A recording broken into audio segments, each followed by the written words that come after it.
Lucas capítulo 5, verso 8. Algo que inclusive eu trouxe recentemente para os irmãos. Amém? Que diz assim: E vendo isto, Simão Pedro prostrou-se aos pés de Jesus, dizendo: Senhor, ausenta-te de mim, porque sou um homem pecador. Era assim que Pedro se enxergava, queridos. Era assim que Pedro se intitulava. Ele diz: olha, Senhor, se aparta de mim, pois eu sou um pecador. Ele entendia que não era digno e que ele não queria nem mesmo que o Senhor chegasse próximo a ele. Pedro, queridos, era alguém muito intenso na forma que ele vivia. Muito intenso mesmo. Se você ler sobre Pedro, você vai descobrir que ele foi aquele que disse para Jesus, quando Jesus comenta com ele, acerca do que iria acontecer, ele diz: não, Senhor, ninguém vai fazer isso contigo enquanto eu estiver aqui. Jesus até repreende ele, inclusive. É o mesmo que tira a espada e corta a orelha do soldado, e também o mesmo que nega Jesus, mesmo com toda essa intensidade, mesmo tendo caminhado com Jesus, tendo presenciado os milagres. Eu quero que você entenda que era com essa pessoa que Jesus estava falando naquele momento. E Jesus diz para ele que ele, naquele momento, não entende o que ele está fazendo, acerca de lavar os seus pés. Mas que ia chegar um momento em que ele iria entender. Irmãos, quando eu ouvi sobre esse tema, inclusive foi o pastor que trouxe há muitos anos, inclusive, ele comentou acerca de que Pedro entendeu o poder do perdão de Deus. E aí então, o pastor trouxe para a gente que, e eu quero que você imagine essa cena, queridos, eu quero que você tente desenhar isso na sua mente essa noite. Eu quero que você pense nas coisas que Pedro poderia estar pensando naquele momento. Quando ele está lavando os pés, Pedro olha para ele mesmo e diz: Senhor, não sou digno de que lave os meus pés. Quero que você pense no que ele estava pensando ali. Eu sou um pecador, eu não sou digno disso, não faça isso, você é o mestre aqui. Eu sou o servo, amém? Eu sou o discípulo, eu sou o seguidor. Irmãos, eu quero que você pense, ou tente imaginar no que Pedro pensou quando ele disse que ninguém faria mal a Jesus. Jesus repreende ele e diz: olha, antes que o galo cante essa noite, antes que haja o cantar do galo lá, você já vai ter me negado 3 vezes. Queridos, isso de fato acontece. E eu quero que você imagine quais eram os pensamentos de Pedro ao ouvir o galo cantar, ao ouvir o som daquilo. E entender que de fato Jesus estava correto. Ele o negaria. Pedro era muito intenso, queridos, mas também era um ser humano. Também era alguém como nós, que tem sentimentos, que pensa, que erra. E Pedro, com essa intensidade toda, queridos, acaba negando. Enfim, a gente já conhece, glória a Deus, essa passagem. Jesus então é levado, é crucificado e é morto. E eu quero que você imagine, ou tente imaginar, mais um pensamento de Pedro. Qual era o sentimento dele quando ele estava olhando Jesus na cruz? O que se passou na mente dele? De alguém que era tão intenso, que quando ia fazer algo era de uma intensidade, uma força muito grande, e olhando para tudo aquilo que aconteceu, tudo aquilo que Jesus falou com ele, e vendo Jesus sendo pregado naquela cruz. A palavra de Deus diz que o profeta Isaías já declarava isso, já falou isso, que nós iríamos reputar ele por aflito e oprimido de Deus. Que nós iríamos olhar para Jesus e pensar: coitadinho. Talvez, queridos, você pense que Pedro imaginou isso. Ou que Pedro talvez não se importasse. Mas a palavra de Deus diz que eles se importaram, que eles pensaram em tudo o que aconteceu. E eu não quero detalhar isso para você essa noite. Mas quando o pastor trouxe para nós essa palavra, queridos, de uma forma muito sábia e direta, ele disse que talvez ele tenha se sentido envergonhado. Quem aqui já se sentiu envergonhado, queridos? Glória a Deus. Qual é a primeira coisa que a gente faz quando a gente sente vergonha, irmãos? No geral, a gente se esconde. A gente quer fugir da situação, Como o irmão Lucas comentou, a gente às vezes até baixa a cabeça. Se tu não consegue fugir do local, tu baixa a cabeça para se esconder, né? O pastor mencionou que então Pedro olha para os seus pés e lembra dos seus pés ali limpos e lembra do que Jesus fez. Queridos, eu quero que você não pare de pensar na intensidade de Pedro, no que Pedro fazia e falava, quando Pedro se determinava em fazer algo. Irmãos, quando Pedro se esconde, quando Pedro olha para essa situação, eu quero que você pense qual seria a atitude dele, sendo intenso do jeito que ele é. O que ele sentiu, qual foi o choro dele, que forma que foi, se houve choro, se ele saiu, enfim, brabo, qual é a reação dele. Eu quero que você pense nisso, porque Pedro era alguém muito intenso, irmãos. Errava muito e muito intenso. Irmãos, a grande verdade, embora você tenha pensado em muitas situações, é que não importa como ele se sentiu. Porque às vezes a gente deixa escapar o mais importante dos detalhes da palavra de Deus. O que importa de fato aqui, queridos, é a forma como Jesus olhou para Pedro.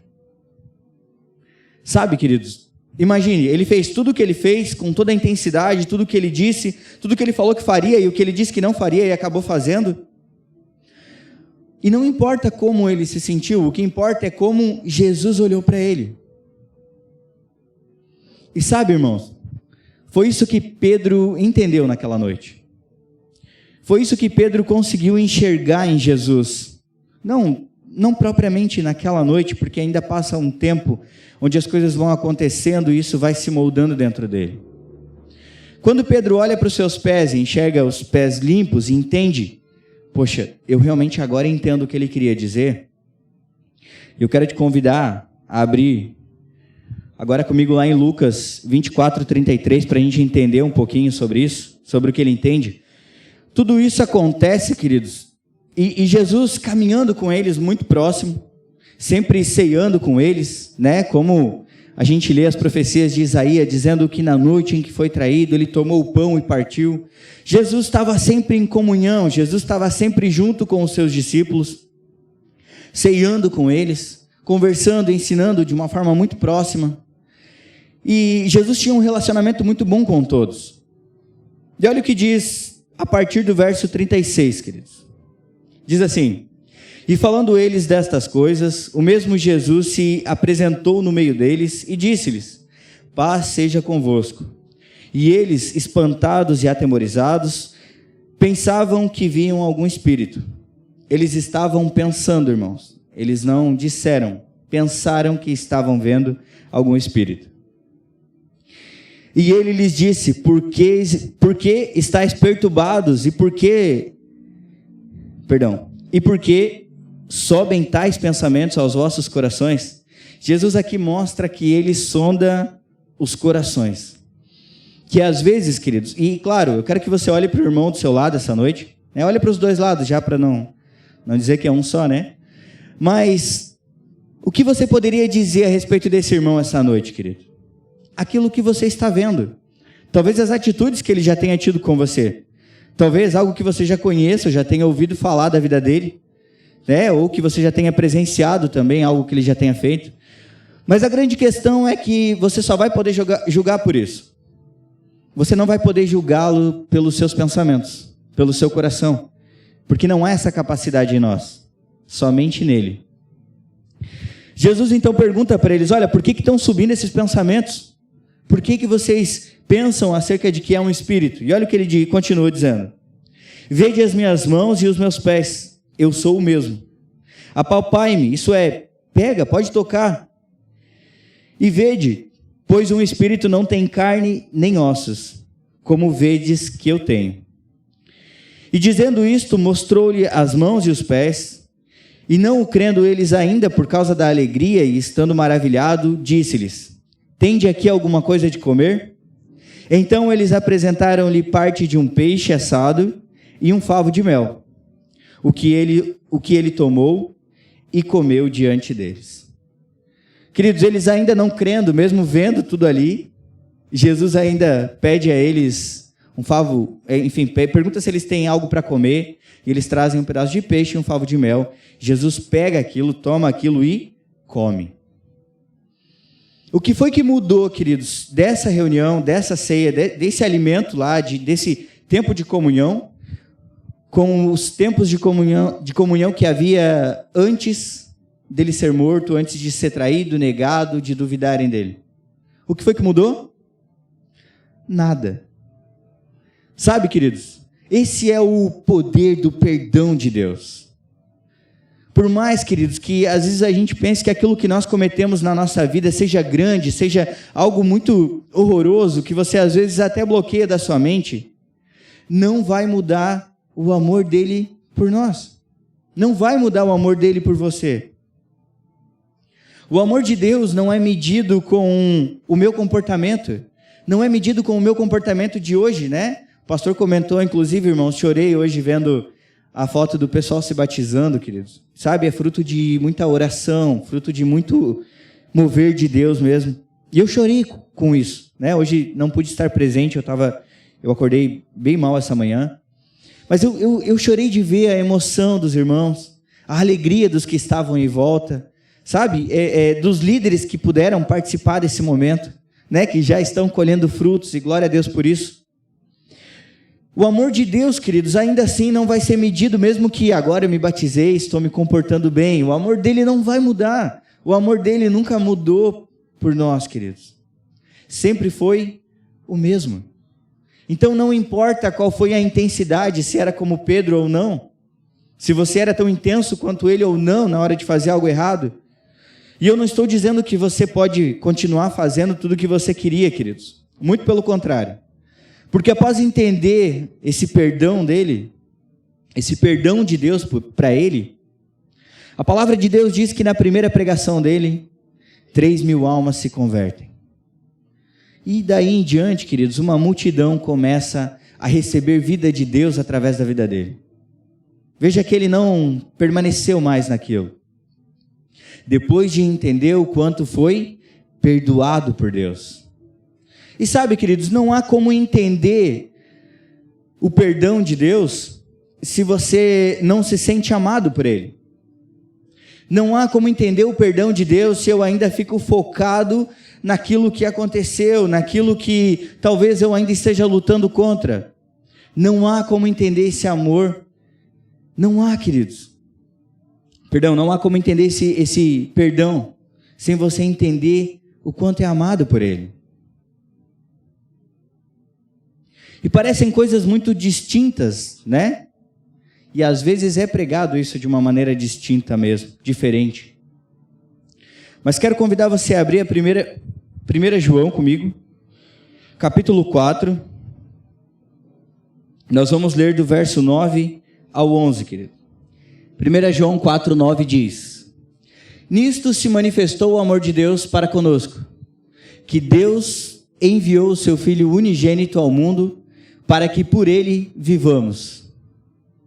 Nisto está o amor, não em que nós tenhamos amado a Deus, mas em que ele nos amou a nós, e enviou o seu Filho para propiciação pelos nossos pecados. Olha o que diz o 11. Amados, se Deus assim nos amou, também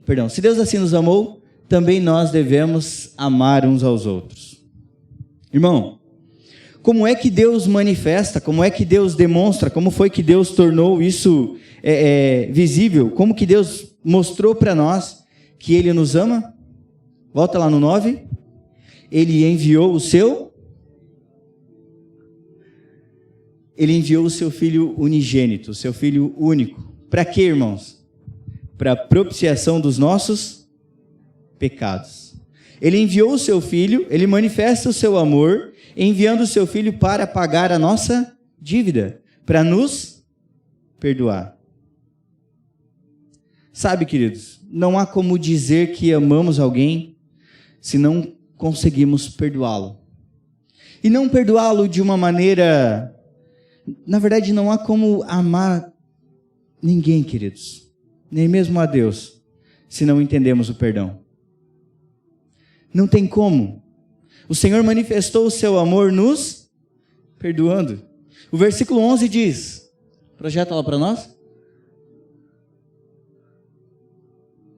Amados, se Deus assim nos amou, também nós devemos amar uns aos outros. Se Deus manifestou o amor perdoando, como é que nós vamos amar uns aos outros, queridos? Pode falar, irmão. Fala bem alto aí. Perdoando, irmãos. Não há como dizer que há amor em nós se não há perdão. Só que é muito fácil quando... Aliás, não é nem tão fácil assim também, né? Mas vamos colocar que é um pouco menos difícil. Quando nós temos a razão do nosso lado, né? Ah, não, mas foi o Lucas que errou comigo. Ele é que precisa pedir perdão para mim. Eu que preciso perdoá-lo, né? E aí você espera, você deixa aquilo guardado, né? Mas, queridos, não é assim. Como o Senhor não mudou antes deles traírem, negarem, quando Ele ressuscita, quando Ele vem, Ele senta com eles, mostra, olha, é necessário que... O Marcos, inclusive, trouxe sobre Tomé, né? Que é necessário tocar, se eu não tocar, se eu não colocar a minha mão ali, eu não vou acreditar. Mesmo assim, Ele senta e come com eles, e passa lá um tempo de comunhão com eles, da mesma forma que antes. Nada mudou, queridos. Nada mudou. Sabe, irmãos, e às vezes a gente não consegue deixar isso para trás. Não consegue virar uma página, porque a gente acha que perdão tem a ver quando nós precisamos liberar. Só que, na verdade, às vezes a gente precisa também aceitar o nosso perdão, aceitar o perdão de Deus para nós. Sabe, irmãos,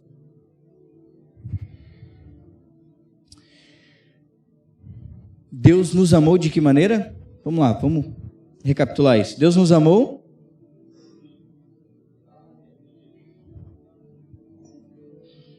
enviando o seu Filho para a propiciação dos nossos pecados. Deus nos amou nos perdoando. Sabe qual é o problema na maioria das vezes? Eu não consigo aceitar esse perdão. Eu rejeito esse perdão para mim.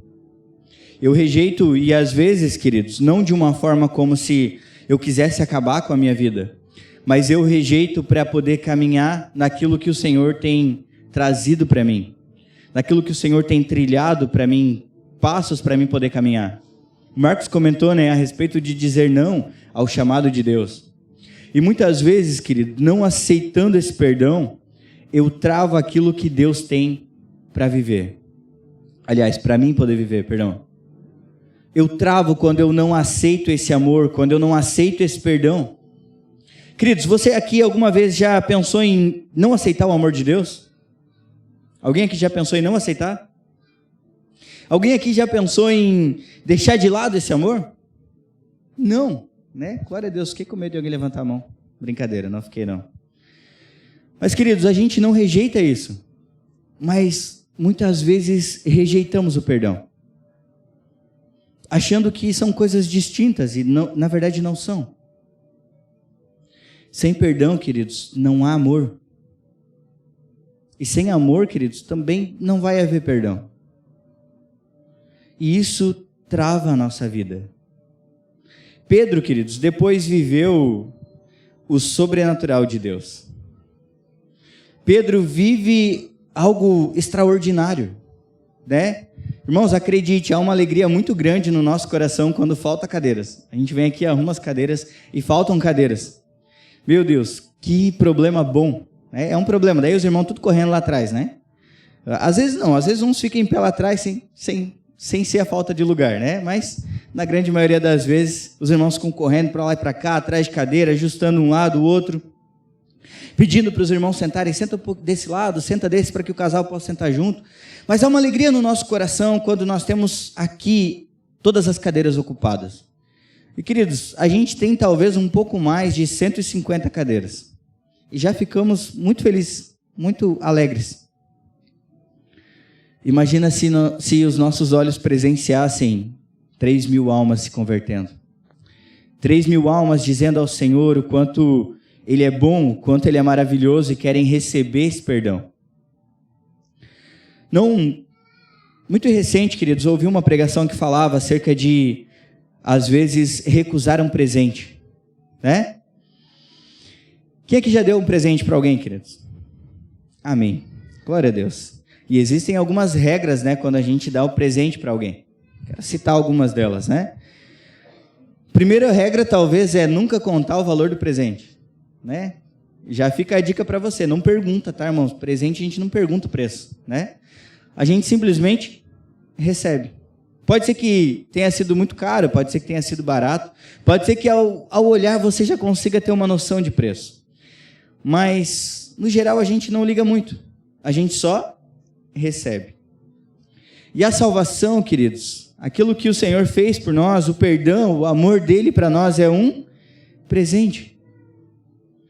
Nós não deveríamos olhar o preço disso. E olhar o preço dessa forma, queridos, para isso seria talvez, em algumas situações, querer colocar isso diante de nós ou diante dessas pedras que são essa falta de perdão e a nossa falta de perdão pesar mais. Seria como dizer que aquilo não é caro, não é valioso o suficiente. Porque é assim que funciona, queridos. E muitas vezes, irmãos, falando de perdão, falando de mágoa agora, na grande maioria das vezes a gente pensa em fatalidades grandes, né? Que a gente julga ser grande, inclusive, né? Mas em coisas terríveis. Não consigo perdoar, porque o irmão me xingou disso, daquilo, me falou um palavrão. O irmão brincou comigo de uma forma muito estúpida, muito... Enfim, o irmão fez alguma coisa muito ruim para nós. Mas, irmãos, às vezes a mágoa fica guardada lá e você ainda continua sendo amigo da pessoa, ainda continua dando bom dia, boa tarde, boa noite, chegando aqui, abraçando o irmão. E a mágoa está lá guardada. Sabe qual é o grande problema, queridos? A gente dá uma certa legalidade para o inferno agir na nossa vida quando isso não é manifesto. Sabe, irmãos, a gente tem um costume que eu vou dizer que é muito feio, né? A gente brinca dizendo que no culto de ceia a gente vai trocar os cálices, né? Aí tu vai lá e faz uma brincadeira, viu que o irmão ficou bravo. Não, calma. Próximo domingo é ceia, a gente troca o cálice, está tudo certo. Mas isso é feio, irmão. Sabe por quê? Porque a nossa troca de cálice deveria acontecer no ato, já em seguida. Não deveríamos esperar até o próximo culto de ceia. Embora eu sei que alguns não esperam, né? Mas nós não deveríamos esperar. Não deveríamos nem sequer falar isso. E já ir lá e trocar o cálice. Quando o pastor menciona isso, irmãos, no culto de ceia, sobre essa troca de cálice, eu já ouvi coisas, irmãos, dos irmãos me pedindo perdão, e eu confesso que eu nem lembrava mais. Ou dizendo que guardaram alguma mágoa por coisas que eu não lembrava, né? E sabe, irmãos, talvez a minha maneira de ser, talvez o meu jeito de ser, ou talvez o seu jeito de ser, seja algo mais direto, mais específico. E o irmão talvez esteja num dia ruim e leva essa ou direta, né? Como algo muito sério para a vida. E aí vai para casa brabo. E aí, irmão, o relacionamento que havia entre você e as pessoas, entre eu e as pessoas, começa a ficar cada vez mais intenso. Porque eu não falei. Porque eu não trouxe para a pessoa isso. Sabe, irmão, talvez seja algo pequeno, mas é uma pedra. Talvez seja algo muito grande, e é uma pedra, e você ainda continua guardando e agindo como se aquilo não existisse. O problema, queridos, não tem a ver com você receber ou não a salvação. Mas o problema tem naquilo que o Senhor quer construir a partir de quando você entende quem Ele é. Sabe, irmãos, eu não sei se você se preocupa com o que você está construindo para o Senhor. E talvez quando eu fale assim, você pense somente no pastor ou na igreja, na célula e no líder, né? no supervisor e no setor. Talvez você pense na tarde de jogos, em como contribuiu, ou na limpeza do prédio, quando você veio aqui e limpou uma cadeira, ou algo assim. Mas, queridos, independente daquilo que o Senhor tem colocado para você, eu estou falando de casamento, ministério, trabalho, em todo lugar onde você for, é necessário pensar em de que forma estamos construindo isso para o Senhor. Muitas vezes, queridos, nós deixamos de lado o perdão de Deus, E por que eu estou focando tanto no perdão de Deus e falando nas nossas mágoas? Porque não há capacidade em nós para perdoar ninguém. Eu trouxe recentemente sobre Nicodemos, né? A conversa com Jesus e Nicodemos. E um versículo, Nicodemos olha e diz assim, na apresentação, já no início, Nicodemos fala assim, olha, bem sabemos, Jesus, que tu és mestre vindo de Deus, porque se não fosse assim, estou aqui falando com as minhas palavras, mas se não fosse dessa forma, você não ia fazer os sinais que você faz. Nicodemos reconhece que a capacidade de Jesus vem por causa de Deus, porque Deus era com ele. Ele era um mestre de Deus. O que isso quer dizer, queridos? Que a capacidade para perdoar claramente só vem do Senhor, só pode existir dele. E se eu entendo que realmente eu estou nele, a capacidade para perdoar já não pode mais vir de mim. Porque, irmão, vamos ser sinceros, seja sincero com você mesmo essa noite. Quando você está ofendido com alguém ou alguma situação, quem é que quer ir pedir perdão para o irmão? Ninguém. No geral, tu guarda isso. Às vezes espera uma situação, talvez, mais que você julga propícia, né? Mas a grande questão é que a gente não quer fazer isso. E quando faz, ainda é confrontado pelo Senhor. Acredite, irmão, não é capacidade nossa. Porque ninguém aqui quer perdoar ninguém. Se há vontade de perdoar no seu coração, veio do Senhor. Sabe, irmãos, eu vi inclusive nesse mesmo culto, ouvi falar sobre... vou trazer aqui outro exemplo, né? Sabe quando você entra, a entrada da cidade, geralmente tem um portal, né? Tem um negócio lá escrito assim, seja bem-vindo a tal cidade, né? E aí, o que é que geralmente está escrito do outro lado, irmãos, desse portal, dessa placa? Volte sempre, né? Queridos, a posição onde você está sempre vai definir a maneira como você vai enxergar as coisas. Sempre. Eu posso vir aqui e detalhar para você sobre perdão. Posso vir aqui e falar para você que há necessidade de perdoar, para você poder viver o sobrenatural de Deus, caminhar nas obras que Ele tem para você. Mas se você não estiver posicionado da maneira correta e no lugar correto, você vai enxergar como de uma forma da onde você está. Você vai enxergar a placa lá se você está fora da cidade, você vai enxergar, seja bem-vindo, né? Nesse culto, nessa pregação que eu ouvi, queridos, o pastor trouxe algo bem interessante que fala sobre, né, que imagine, né, a cena de que você está chegando lá no céu, enfim, né, no paraíso, e aí tem uma placa em cima da porta, assim, imagina uma porta grandona e você enxerga aí essa porta, e tem uma placa escrito assim, eu escolho Deus, né? Eu decido por Ele, eu quero caminhar nas obras que Ele tem, eu quero caminhar naquilo que Ele tem para mim. E quando você passa por essa porta, você olha para trás e vê do outro lado da placa escrito assim, mas Ele nos amou primeiro. Ele te amou primeiro. Está vendo como faz diferença a maneira onde você está e a forma que você vai enxergar as coisas? Porque se você está em Cristo, querido, porque se de fato o Senhor tem feito morada no seu coração, você vai olhar para o perdão de uma forma diferente. A capacidade para perdoar vai queimar no seu coração. Você não vai ficar em paz enquanto o perdão não vier. Ainda que você não receba uma resposta positiva acerca desse perdão, querido, não vai mais ser o mesmo para você.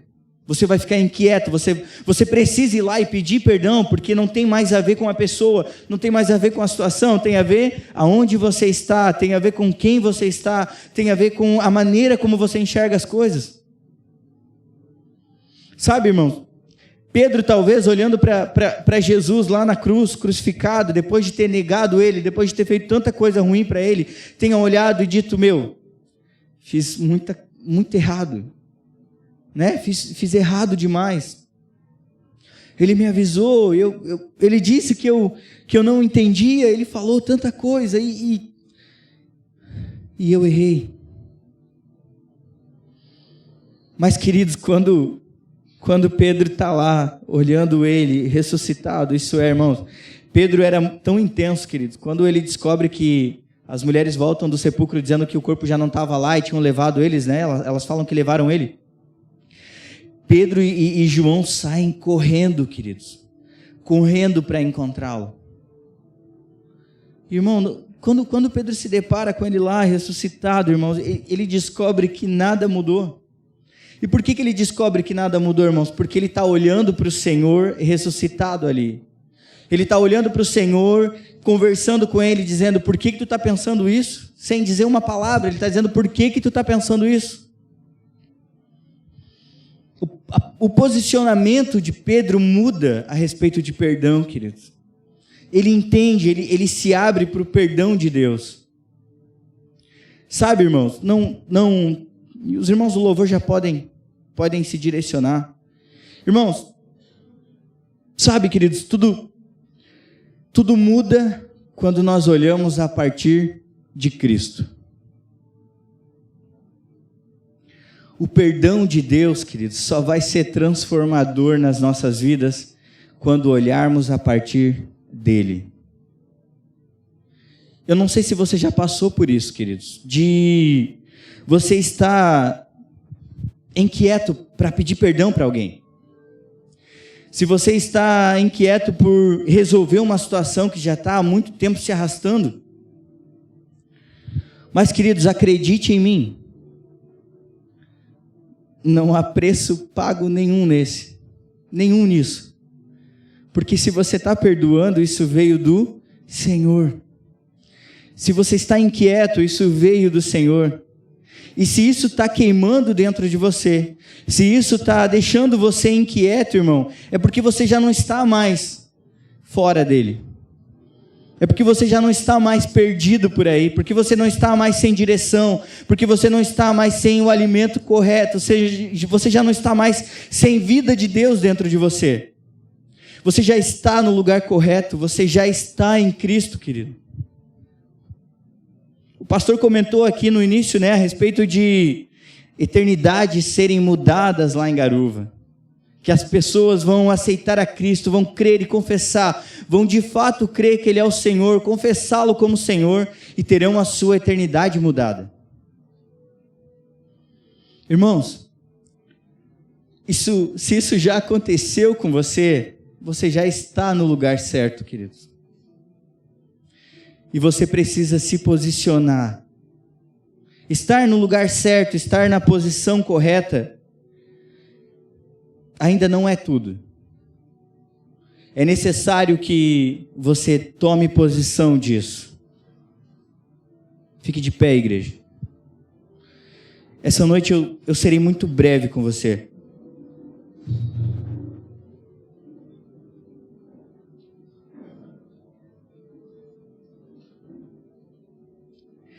É necessário tomar uma atitude. É necessário abrir os olhos e enxergar do lugar correto.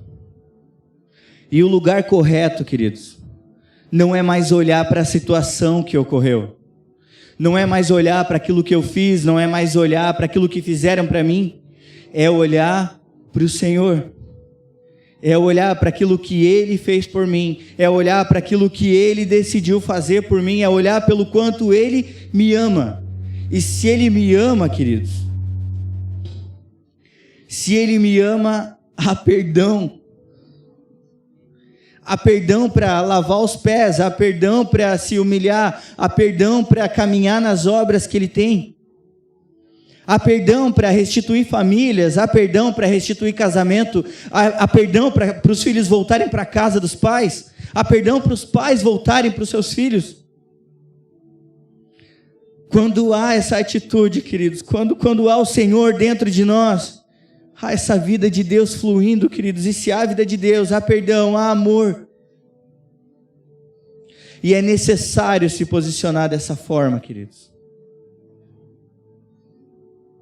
É necessário viver esse perdão de Deus.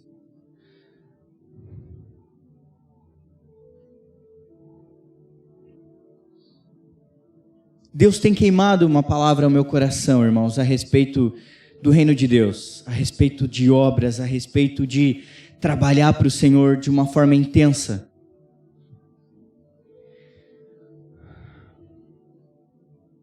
E toda vez que vem provações, dificuldades, queridos, eu sou extremamente confrontado com isso.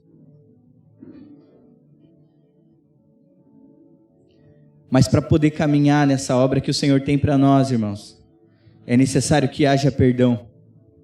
É necessário que haja amor. E enquanto o Ministério do Louvor toca uma canção, queridos, um louvor ao Senhor, eu gostaria que você usasse esses minutos essa noite para o Senhor ministrar esse amor e esse perdão ao seu coração. Eu quero que você pense, queridos, acerca do que o Senhor tem colocado ao seu coração. Acerca do que fizeram com você, seja há muito tempo, seja hoje, seja essa noite. Acerca daquilo que você fez, acerca daquilo que você falou para alguém e tem gerado peso, tem sido como uma pedra e você não consegue mais avançar. Às vezes, querido, você está até diante da situação, mas parece que aquilo gera ainda mais dor, ainda mais problema, e você decide se esconder. E eu sei que o Senhor tem trazido isso ao seu coração.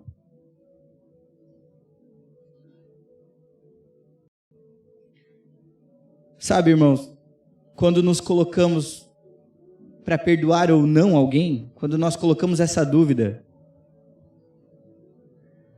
nós nos colocamos no lugar de Deus.